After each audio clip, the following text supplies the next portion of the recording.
Okay, class, welcome to The Way of the Champion. This is one of the few books that I recommend. It's an interesting book. Colleague of mine, Dr. Jerry Lynch, wrote this, and he's an interesting guy because he's also, as I am, a senior martial artist. Uh, my arts are all Japanese, Okinawan, and Korean. Uh, Dr. Lynch is a kung fu practitioner. So, Way the Champion makes use of General Sun Tzu's The Art of War. And I think it's interesting that we just had The Art of War last week, and this is going to be kind of a westernization, if you will. It doesn't westernize the concepts as much as it does the language in order to explain it. I think he does a very effective job. As a matter of fact, the first time I read the work, I was I had to put it down and just go, "Damn, man, that's like the way I would have written it." So I was anyway, probably a little self-serving there, and probably TMI as well. But I found it to be useful. I've used it and recommended it through my practice as well as to my students. I've included it here for the past 5, 10 years teaching this class. But I think it does a very good job here in the latter stages of the second part of the semester. We only have, I think, one or two more lectures to go.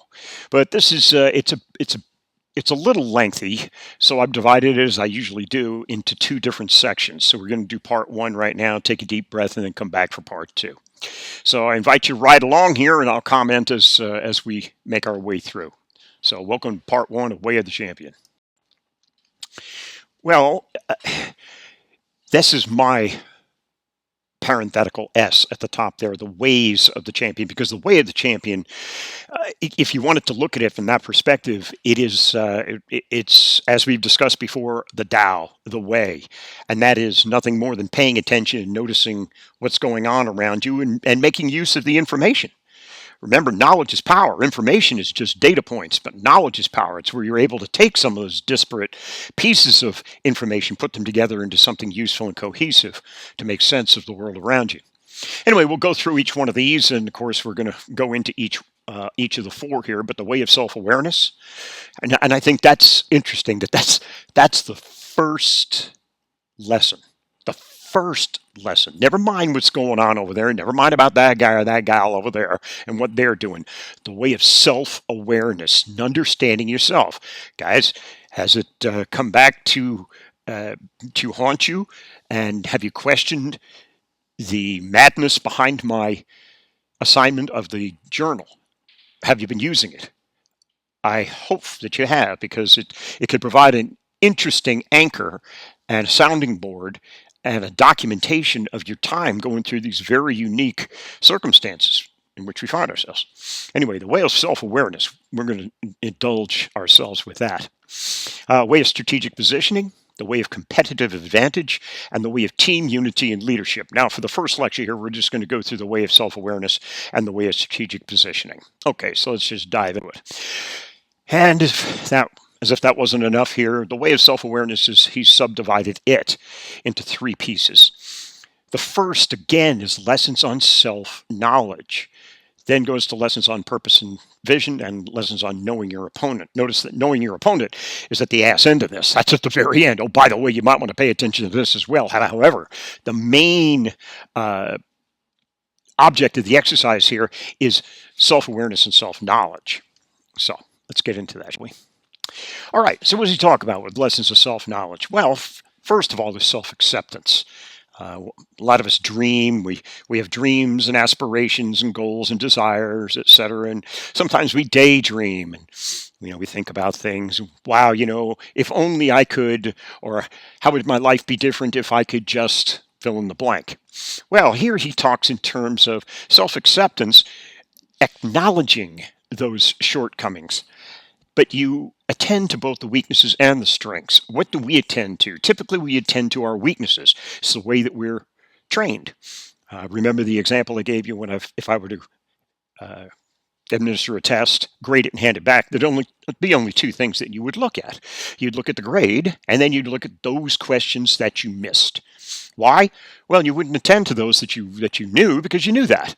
And you would question we would put the time that we have, majority of our resources, uh, uh, specifically addressing what we perceive as weaknesses. But you do both weaknesses and your strengths.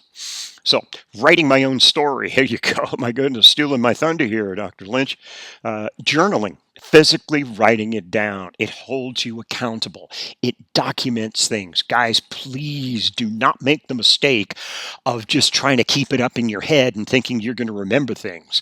There's an old expression in Adlerian psychology that says your early childhood recollections didn't ever happen.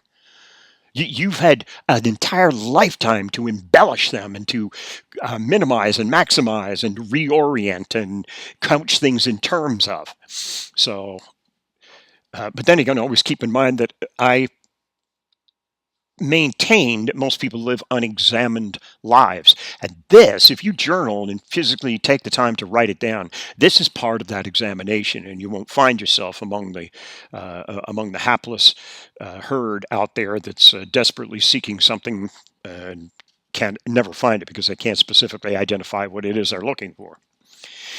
Self-definition. Here he says, he cautions, don't sell yourself short. Don't indulge yourself, but don't sell yourself short. Reach around occasionally and give yourself some credit. Remember, if all you're looking at are your errors, you're not going to be attuned to your successes. So if you balance this and you give yourself a little bit more credit, sometimes you'd be amazed that'll go a long way towards encouraging you and perhaps maintaining the inertia and the momentum to keep up whatever it is you're keeping up. He also says, emulate the successful. Every time I give this lecture, I think about the Pursuit of Happiness. Remember that Will Smith film where he sees the guy with the Ferrari and he's there with his son. He goes, hold on here just a second. He runs up to the guy and he goes, I only have 2 questions for you. What is it you do and how can I learn to do it? So emulate the successful. Here's a little chore, a little assignment for you. Yeah, do it if you wish. I think it'll be valuable though. Write down the people that you admire. And I don't care who they are. They may be people in your family, maybe someone that you know, someone in your church, someone. The people that you know, people that you admire. Then go back and try to specifically identify the traits or the characteristics that you admire in those individuals. It's not enough to say, once again, this is part of the examined life. It's not enough to say, oh man, he's really cool. And I don't care if it's a fictional character or a movie character or it's somebody on TV or somebody in politics. I don't know. It doesn't matter. But identify the individual and then identify the characteristics in those individuals that you admire. And try to be as specific as possible.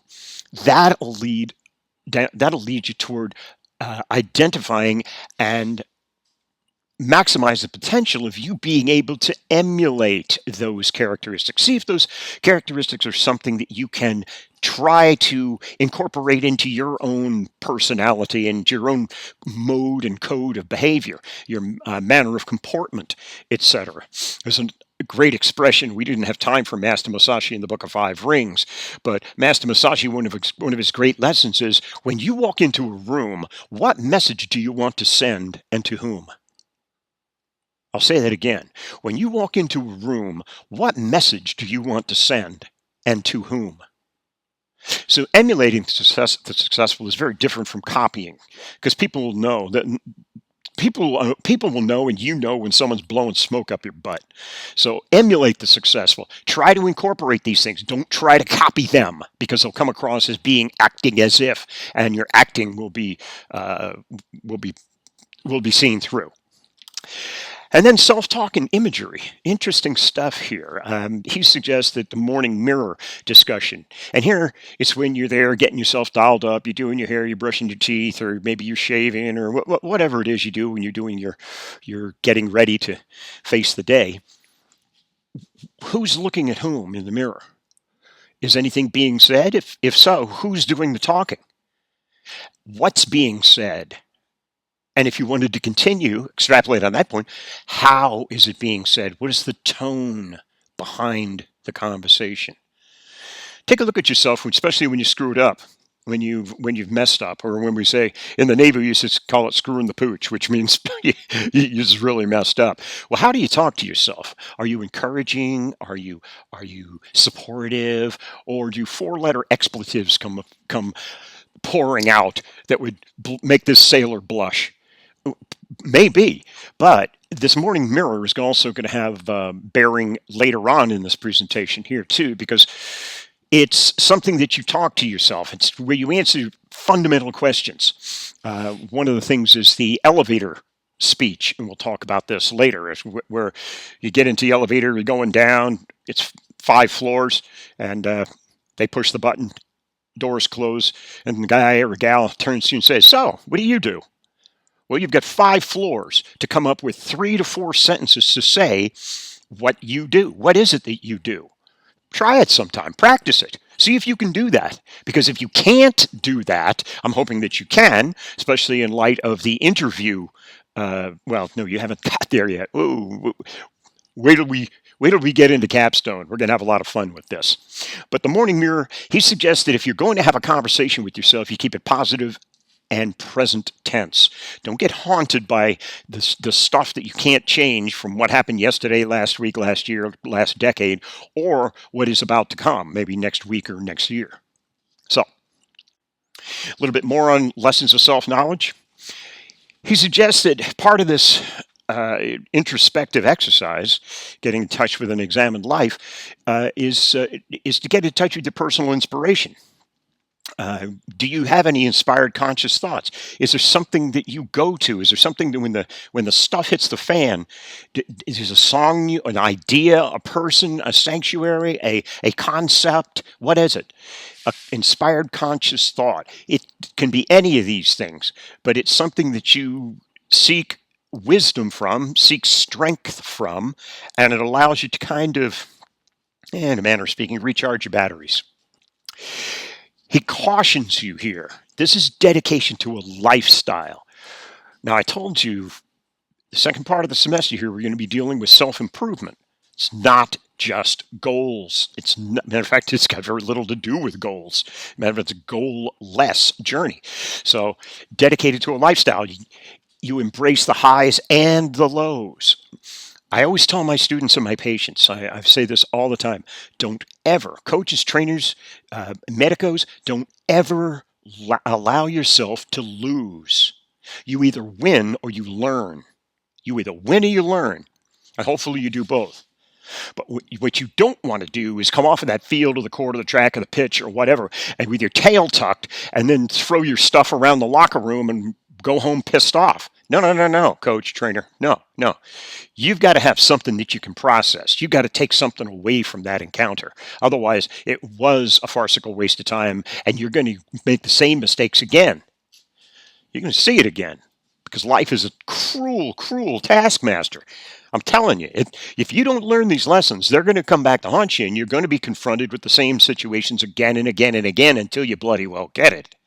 So, embraces highs and lows. It's not just until. I love the way that he put that, because it's not just until. Why? How do we do things? Well, this is reflective of the goal attainment and goal setting. We do things until. I want to lose 20 pounds. The underlying parenthetical is that as soon as I do, I'm going to go defile myself so I can gain the same stuff back, and then some. So you see this not until what? Not until the cruise, not until I see her or see him again, or not until the party, or not until the anniversary, or not until. This is forever. This is from now on.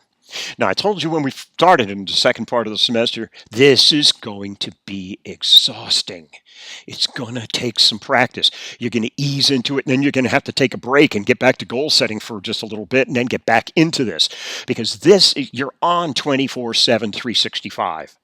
And the more you're on, the more you notice, and the more you notice, the more you're paying attention, the more you're paying attention, the more you're reminded of how much time you waste and you screw around with, and you don't accomplish, and you don't improve yourself.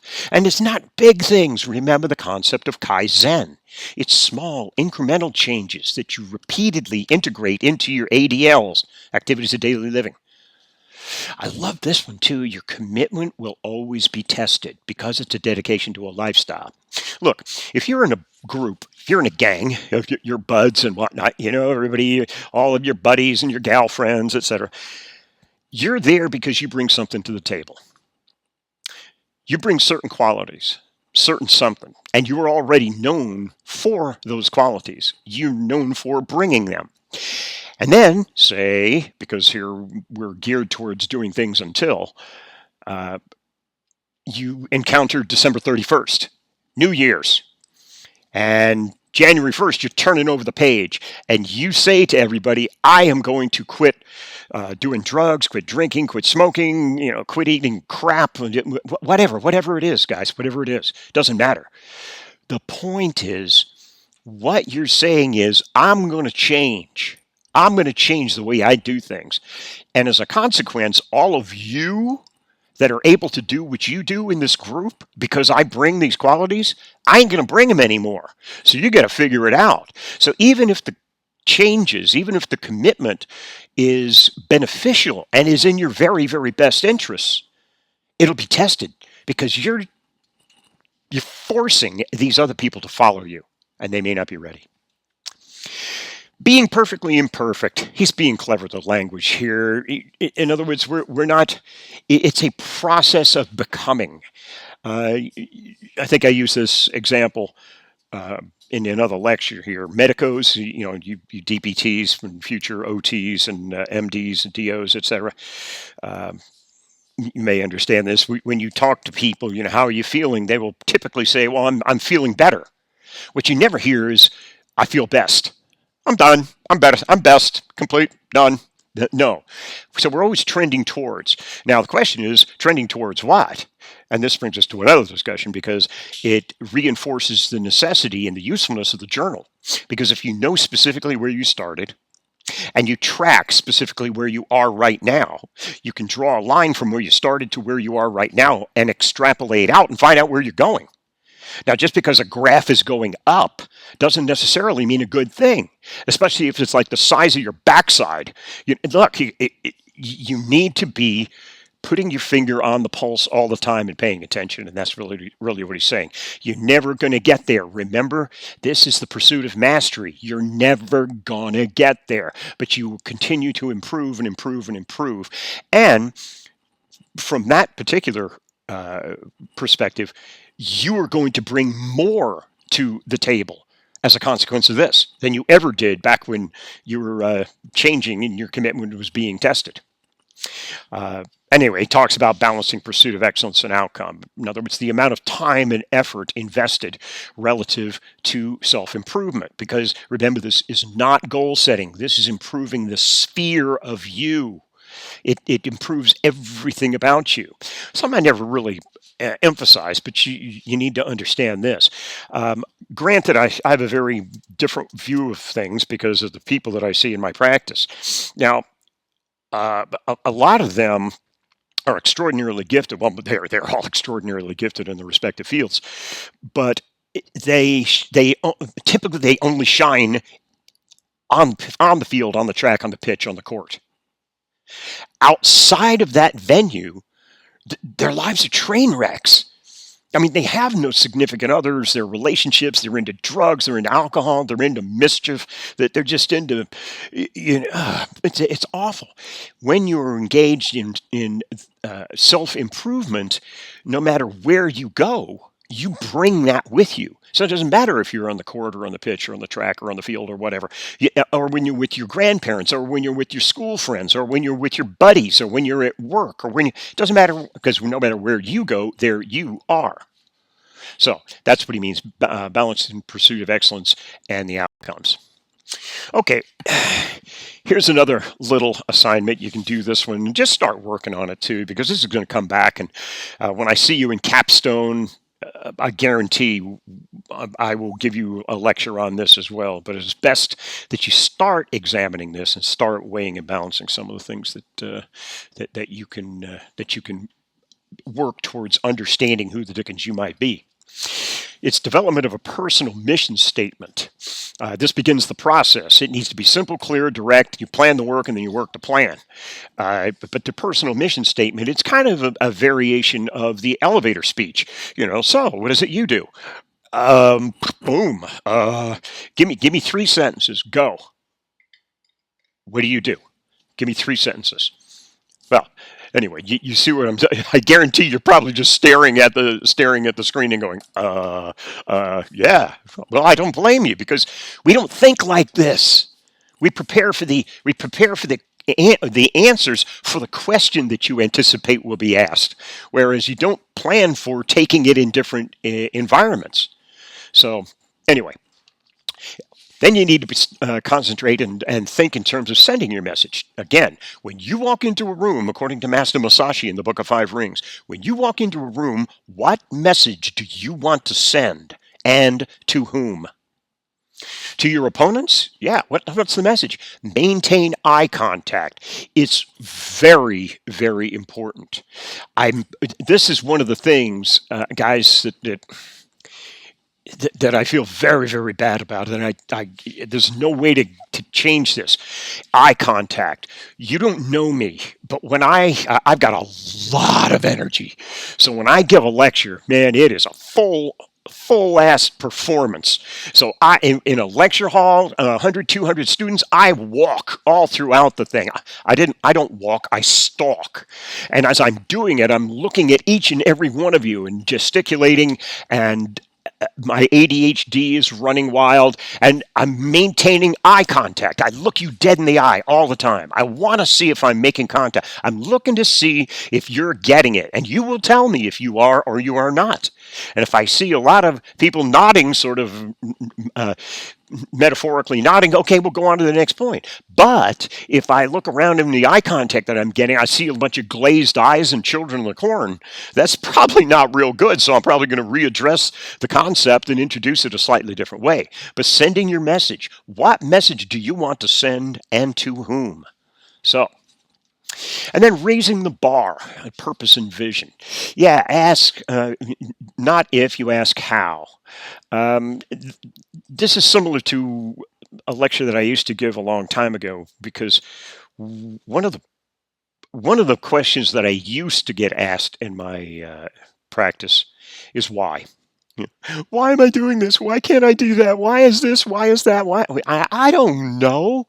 I don't know. And frankly, I don't care. And even more frankly, I don't have time to sit around here and listen to you whine while you're looking for the why. Because after a while, maybe after thousands and thousands and thousands of dollars and tens and hundreds of hours of you laying around in boxes of Kleenex, we're going to find out that the reason you are the way you are is because Daddy didn't buy you a candy bar when you were 3.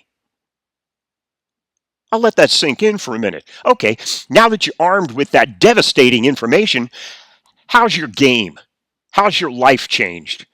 What I do is I stop them.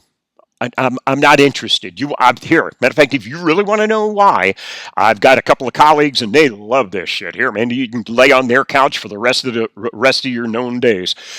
But if you're here with me, I'm action oriented. And you are going to start asking questions. How? How can I change? How can I start doing this? How can I stop doing that? Beautiful. Bingo.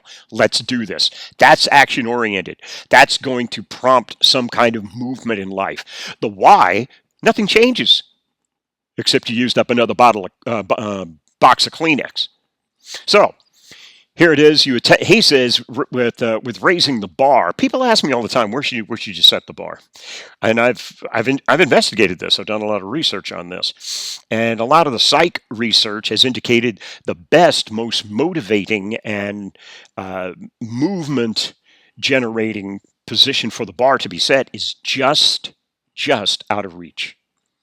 It's not way off in the stars. I know the parents are famous for saying, aim for the stars. And then, if you can't make it there, and at least you make it to the moon. Well, yeah, that sounds great in a fortune cookie, but not much else. It's not very useful. So you attend to the process here. It's just out of reach. You set the bar just out of so you can touch it, but you can't grab it, and then you do grab it. And then you touch it, and then you grab it again. If you grab it 3 times in a row, it's time to readjust the height of the bar. But where do you set it then? That's always the question. Well, the answer is just out of reach again. So what you do over time is you have these little tiny incremental successes that build one upon the other into this overall successful journey. So you attend to the process and less on specific results. However, you do attend to the results because you want to document them. Journal, read, journal. Okay. A little bit more on lessons of purpose and vision. Zero regrets. Guys, even though we're in a product-oriented society, the majority of our time spent is in the process. So we're living, we're always becoming. We spend very little time having become, if that makes any sense. You spent 4 years in high school, so you can spend 1 day in the cap and gown. You're doing the same damn thing in college, and a lot of you aren't even through. So this is just the first. This is be the second cap and gown that you've worn. Then you're going to get a master's and a doctorate and all sorts of other crazy happiness for you. But zero regrets. It's the journey over the destination.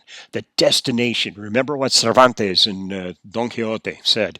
Although the inn at the end of the journey is warm and comfortable, I wouldn't trade it for 1 day on the road, because that's where the adventure is.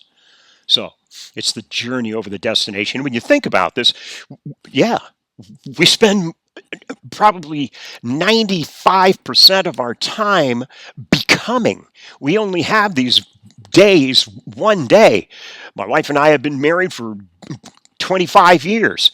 That was a wedding, but we spent 25 years getting there. You see, it's amazing.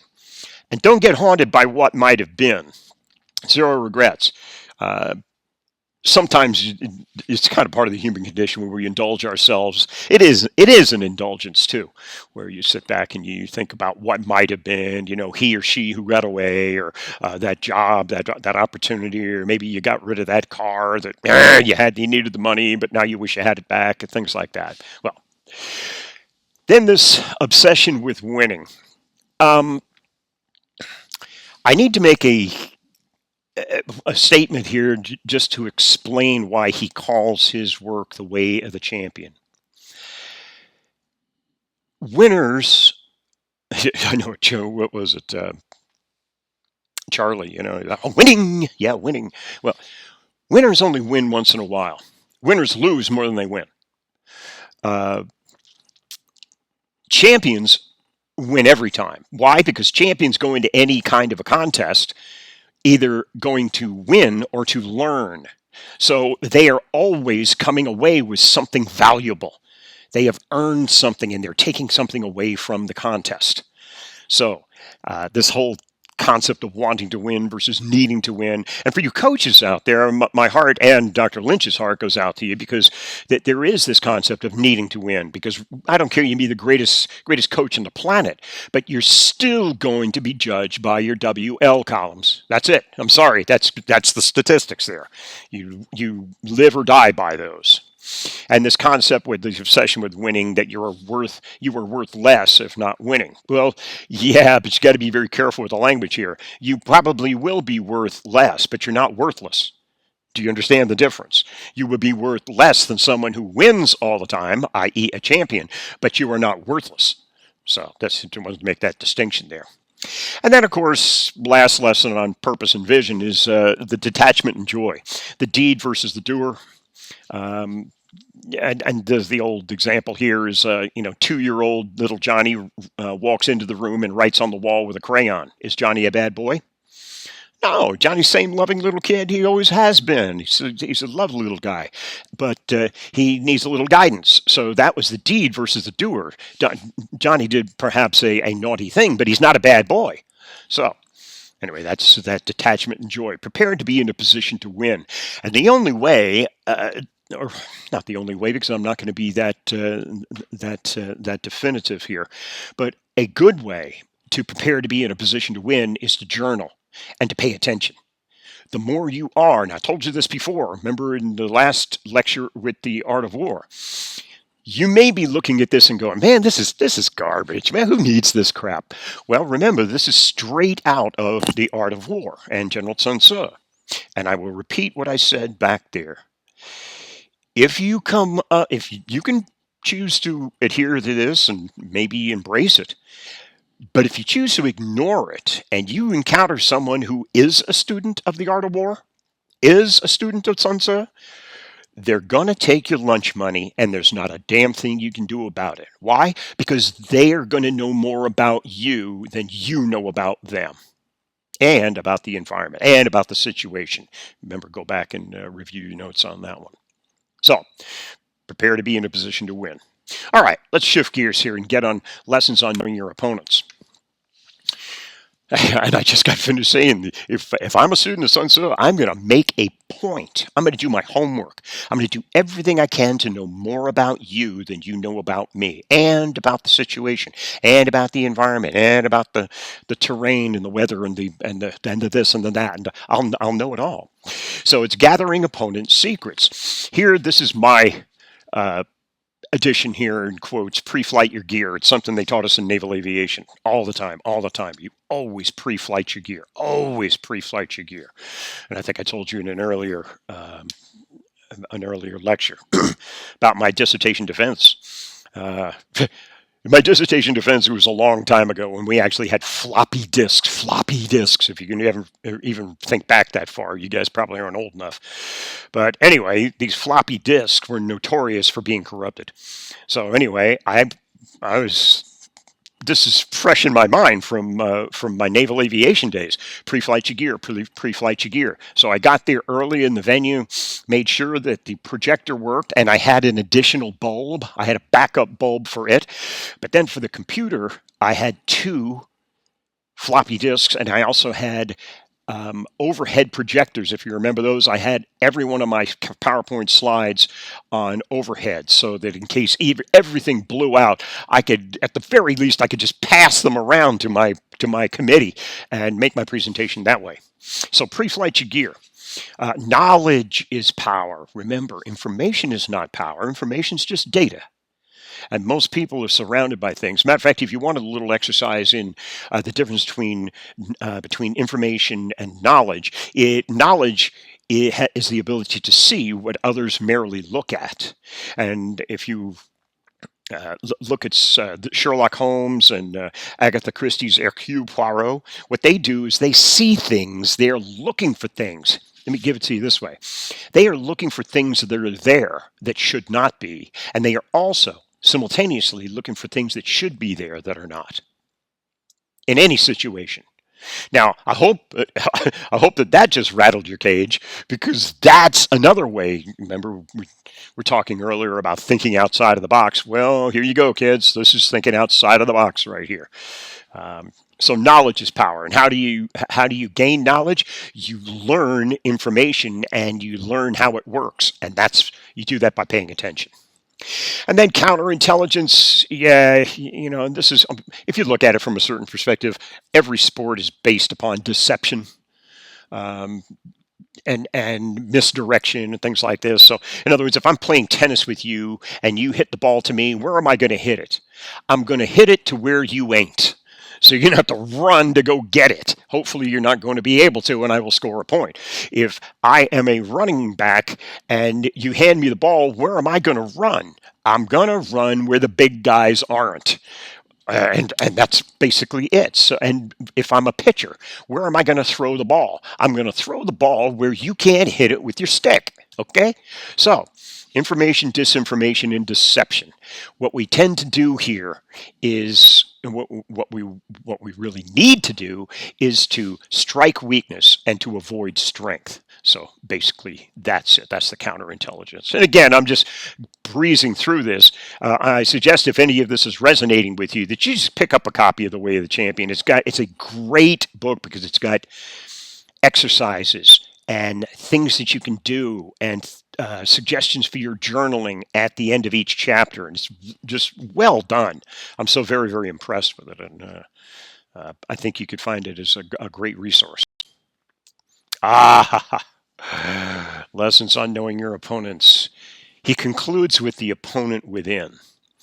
Guys, I've got to tell you, most other people outside, other opponents, are a piece of cake. They're a minute steak. You can pretty much take a look at them and after a very short and in very short order understand who they are, what they are, and what they're going to do. The opponent that you're going to have the greatest difficulty with is going to be the one inside you. It's going to be the arguments that you have with yourself. And these are the arguments that sometimes persist and sometimes they keep you awake at 3 in the morning looking at the ceiling fan. And that you will find, much to your amazement, that you are your greatest adversary, but you're also your greatest ally. So you need to get in touch with you and get in touch with what moves you and what stops you and what's holding you back and what powers you forward. I love this buttons to push. He makes the point of it's interesting, and I relate to this. I don't see my family very much. My parents are no longer with us, but when we did get together, we'd get together around the holidays because I'm the oldest of four and I'm the only male, so I have three younger sisters. So boy, yeah, interesting upbringing. But anyway, this buttons to push. Sometimes we'd get together and, we'd have some wine, and sometimes we'd have a lot of wine, and sometimes, anyway, we get into arguments and typical family stuff. Well, it's interesting because being a psychologist, my father was a psychologist too, so it's interesting to see. You should come on by our place around Thanksgiving and sit around the table and get a load of this. But the buttons to push. Our family doesn't do a lot of screaming, not at all. No, we're sitting there and right in between calm sips of wine, we know exactly what buttons to push. And we will say one thing and just wipe your knees out. It's like, oh, God, you didn't need to say that. So that's what he's talking about, the opponent within. And this is it's kind of tongue in cheek, but I think you probably have some similar experiences with your own nuclear family. Oh, and prune carefully too. He talks about being careful who you prune out of your life. Sometimes, well, let me ask you: have you ever outgrown friends? Well, obviously there are those who screwed you over or did you wrong or whatever. They weren't really your friends. But have you ever just outgrown friends? I mean, no big scene, no nothing. You just kind of you just you just didn't call them anymore. Or you just I don't know. You just grew apart. They continued on doing what they're doing. You continue doing what you're doing, and pretty much near the twain shall meet. Now, what he says, prune carefully. Don't necessarily cut these people out of your lives because they may come back and re-enter at some future point. So that's really what he's talking about there. Okay, well, enough of that. Let's just cover this last 5 slides here in the way of strategic planning. And again, he breaks this down. Lessons on deception, lessons on emotional management. That's amazingly insightful. Lessons on emotional management. I know we talk about mental toughness. Yeah, I'm sure that everybody listening here has heard the term mental toughness. Well, I get asked about that a lot.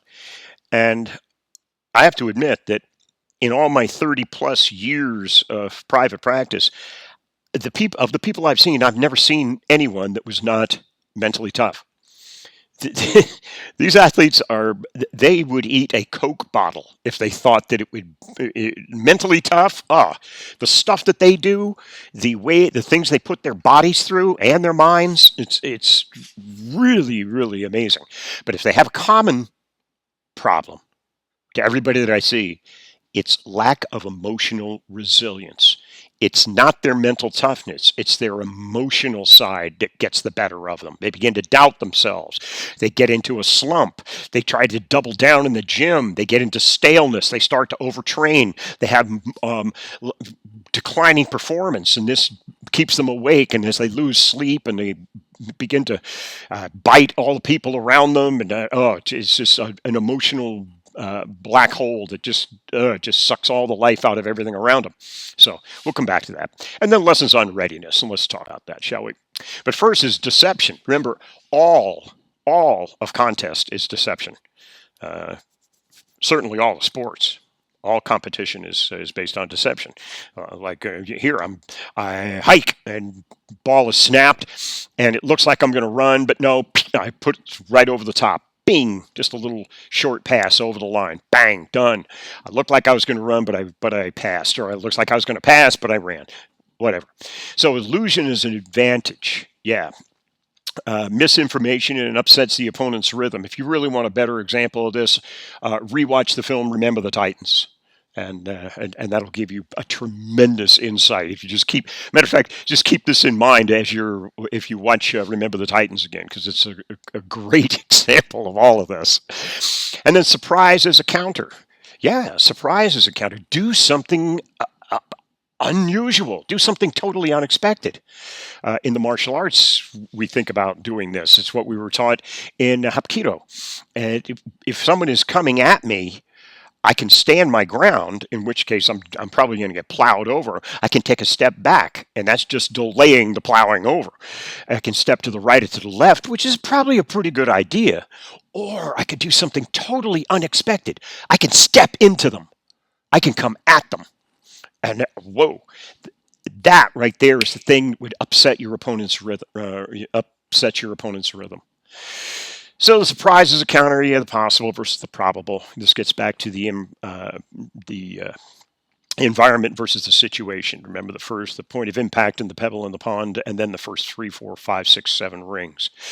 Improvise, adapt, and overcome. That's a byline of my beloved United States Marine Corps. That's what they teach. You improvise, adapt, and overcome. You figure out what you've got at your disposal, you make use of it, and you get the job done. So, no position is the best position. What he's talking about here is flexibility and adaptability. And what he's talking about there is there are a lot of people who go into certain situations and this is what they're going to do because this is their ace in the hole. This is what they've always done. This has always been successful. Well, if you do that, remember, I'm a student of Sun Tzu. I'm going to know that about you, and I'm going to set it up so that you do exactly that, and I'll be ready for you. I'm going to take your lunch money, and you won't be able to stop me, and you won't know what hit you. So the best position, no position is the best position. Remember the environment and the situation, but it's based upon flexibility and adaptability. You can't go in with one plan come hell or high water. Just doesn't work. Okay, never mind deception. Let's talk about some of these lessons on emotional management. The emotional connection. He makes the distinction here. I love this. Field presence versus technical skill. And what he talks about is just use the NFL. Everybody in the NFL, if you're on the field, you're good. You're really, really good. Matter of fact, you're damn good. But there are some unique people that for some reason have field presence. These are the playmakers. These are those who, when the stuff hits the fan, when the things need to be brought together, they're the go-to people. The presence, it has something to do with the emotion and their ability to flow. It has to do with timing and your ability to almost act mindless. It's like you're in flow, which is the same thing as being in the zone. You're doing it so casually and in such a relaxed way. Remember, alert mind, body relaxed, AMBR, alert mind, body relaxed. You need to pay attention. And how do you do this? Well, you can practice. You can practice. Some people call it meditation. Here, he calls it the still point. Still point. It's mindfulness. It's not mindlessness because it's very difficult to do. For years, under many masters, under many different instructors, I was taught to meditate, and I was taught to clear my mind and get. I couldn't. I've got ADHD. My mind is clear. To me, my mind is clear when I've got 100 thoughts going on. That's pretty clear to me, as opposed to standing in the middle of the Super Bowl with 100,000 people screaming at me from the stands, and I can hear every single one of them with perfect clarity. So mindfulness, you can open yourself up and take it in. You can process this. You don't have to erase everything. Well, go ahead and try it just very briefly. Just go. Okay, right. Ready? 3, 2, 1. Think of nothing. Go.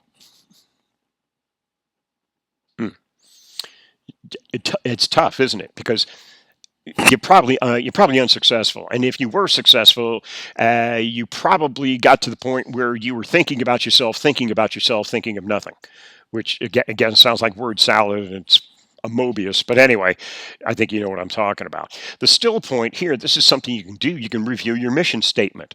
You can alert your mind and open your mind to considering additions and refinement of your mission statement. And then instant positive response. Chance favors the prepared mind. Wow, I love that. That's on my business card for Monumental Performance. That's the name of my company, Monumental Performance. Chance favors the prepared mind. I get asked about that from time to time, and it's really interesting because chance here in this sentence means luck. So luck or games of chance, luck favors the mind that is prepared. And the way I explain it most of the time is opportunity, although they say opportunity only knocks once. No, it doesn't. It knocks all the time. Opportunity is going to present itself to you today. Now, opportunity is going to present itself to you today if it hasn't already. Number one, are you prepared to take advantage of it and to use it to your best advantage?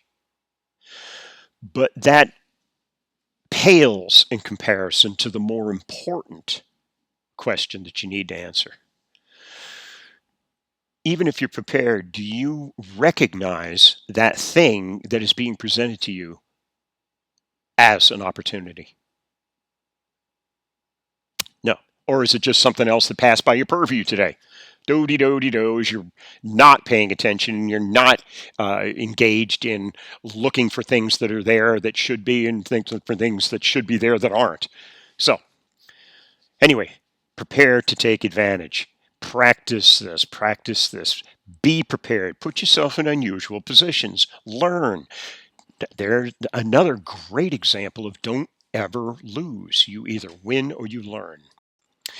Well, a little bit more on emotional management. He says resist being complacent. And I understand this. I always describe this as you shrugging your shoulders and going, yeah, well, okay, whatever. I hate that word, by the way. Well, whatever. Whatever.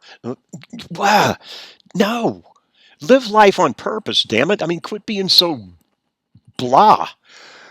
Where do you want to eat? I don't know. Where do you want to eat? I don't know. There again, you see, you're not being deliberate. But being complacent is similar to that, but it's a little more damaging because it's anathema to the way. Here, to use a little Pink Floyd sub-reference, you're comfortably numb. You've got just enough. Remember me telling you that having just enough is one of the most debilitating positions to find yourself. It takes the steam right out of your engine. It takes the fire out of your belly. You have just enough. If you could get up and get some more, but why? It's not really that important. And besides, quit rocking the boat. Just let it go. Well, no. Here's the other side of that sharp two-edged sword. If you did not have enough, you do whatever it took to get enough. So I guess pointing out the obverse is just as valuable. And then excessive emotionalism, the inverted U. Remember when we talked about the inverted U in one of the first lectures here? Is performance, as your arousal goes up, so does your performance, but only to a certain point. Because then after you cross over that apex there, additional arousal will just unbalance you and you get careless. And this is where injuries happen, is where mistakes occur. It's not enough to just go out there and be emotional. Sometimes you just got to go and be stone cold. So a little bit more on lessons in readiness. Going well needs work. Yeah, this is another one of those where you recognize what you're doing and you give yourself credit. Notice what's being done right and then analyze how to make it better. And one of the best tools to do this is, once again, the journal. You knew that was coming. That was another dig. And then expect nothing, but prepare for anything. Don't go in with great expectations. Don't be Charles Dickens here. Expect nothing, but prepare for anything. And by anything, you need to really put that in quotes. Really, what we're doing is you're preparing with the point of impact, and then the first three, four, five. So you're preparing for the probable. Just to clarify that, because there's always a bigger fish. Have you noticed that? Have you ever figured that out? Ladies, I'm kind of talking to the guys a little bit more, but guys, you ever figured out that the bigger fish ain't always bigger? As a matter of fact, they usually don't look like a bigger fish at all. They look like a minute steak, and then they steal your lunch money. Yeah, so be very careful of that. So that's lessons on readiness. Let's see. Come on, there we go. Integrity is the way. Integrity. Put a little an asterisk behind this, because when we get to my lecture on performance spheres, which will be in the next week or two, I'll tell you about integrity and integration of the spheres. Just we'll come back to that. Anyway, here he says the gap between who you say you are and what you actually do. It's part of know thyself. He says, and I quote, trust in the power within and use it. But don't believe your own press. You're only a champion if you exhibit your integrity throughout. You don't just do it once in a while. Remember, no matter where you go, there you are. So this thing that you're working on, this performance sphere, is getting better and better and better and better and better. And this is a reflection of you. And then finally, the beginner's mind. Be careful of what you know. And I was tongue-in-cheek, amusedly telling my students that when I got my second master's in exercise physiology in the early 90s, we used McArdle and Catch. Anyway, Doctors McArdle and Catch, great textbook. It's really become one of the central texts used in many of our many programs around the country, but certainly in ours. And this was on their like first or second edition. Now I think we're on the 15th edition. And it's amusing because I've still got my first edition, and I can open the pages there, and I swear I've had to relearn everything that it said on that page because of different assays, different ways of analysis, different chemicals, different ways of investigating, different techniques, all of these advances in technology have begun to challenge some of these things about what we quote all knew. Everybody knows that, yeah, well, I've had to relearn all that. And as a matter of fact, I've had to relearn a great deal that I learned back in my doctoral work in the 2000s, late 90s. So limitations and limits. We're going to talk about this from time to time. We've talked about it before, but just to refresh everybody's memory, limits are physics. You run out of something. You're out of water. You're out of air. You're out of time. Whatever. Limitations are self-imposed. So your coaches and your trainers. You never want to push. Well, you won't be allowed to because they're not going to let you. You won't be able to push anybody to their limits. You will push them to their limitations. And that's a necessary thing because you need to have them explore and explain to themselves why they set that point as the furthest they've come thus far. And metaphorically, your job is to get them to go out there, examine that limitation, pull the stake out of the ground, take one more step and reinstall it to the ground. And then turn around and say, I'll see you again, and then come back to it at another time. But make the distinction. You're going to get pushed to your limitations, but you will never get pushed to your limits. You're going to pass out first. And survival is going to take over, unless extraordinary circumstance. And we're always in the process, because we're always in the process of beginning. It's always a new beginning, and we're always in the process of becoming. So, that, my friends, is the end of part one. And when you're ready, I'll go ahead and I'll post part two, and you can indulge yourself with that.